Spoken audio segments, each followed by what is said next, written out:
இப்போ இந்த இந்த இந்த சிவா இருக்காரு, அந்த கேரக்டர் வந்து நீங்க எழுதும்போதே அது கொஞ்சம் அது இட் சூட் சிவாங்கிறது உங்களுக்கு மேபி இல்ல முதல்ல எழுதுறப்ப சிவா ஷூட் ஆன் அது அவர் வந்த அப்புறம் அவர் இந்த கேரக்டருக்கு நல்லா பொருந்துவாருன்னு உங்களுக்கு ஒரு ஒரு இது பொருந்த வைக்கணும் சார். எல்லாருமே பொருந்துவாங்க. But we should put little சிவா. So how do you direct actors is what I'm trying to say. ரொம்ப simple sir. not to direct them, just be with them, அவ்வளவுதான். அவங்க முதல்ல காஸ்டியூம் சார், அவங்க அந்த கதாபாத்திரத்துக்கான காஸ்டியூம் போட்டால் முடிஞ்சிருச்சு. அப்புறம் வந்து அவங்க ரெகுலராக ஒன்று நடிச்சிட்டே இருப்பாங்களா சார், அது வேணும்.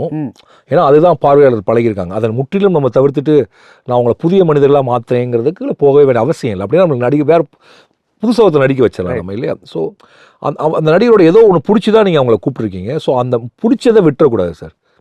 ஸோ சிவா சாரை பொறுத்த வரைக்கும் அந்த ஒரு அன்அஸ்யூமிங் ஒரு டைமிங் இருக்கும். அந்த டைமிங் வந்து அவருக்கு அந்த ஸ்பேஸ் வருவதற்கான இடத்த நான் காட்சியில் வைக்கணும்.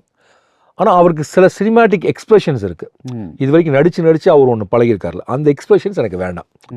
ஆனால் இது இப்படிலாம் அவர்கிட்ட சொல்ல வேண்டியதில்லை. நம்ம அப்படியே போகிற போக்கில் சார் இதில் இப்படி வேணாம், ஒரு இப்படி பண்ணுங்களேன் அப்படி. அப்புறம் ஒரு தேர் வெரி ஸ்மார்ட் சார். ஒரு 2வது டேக் 3வது tackle they will find it out. நம்ம எதுக்கு ரீடேக் கேட்குறவங்க தெரிஞ்சிடும். அப்புறம் ஒரு அந்த இதுக்குள்ள வந்துடுவாங்க.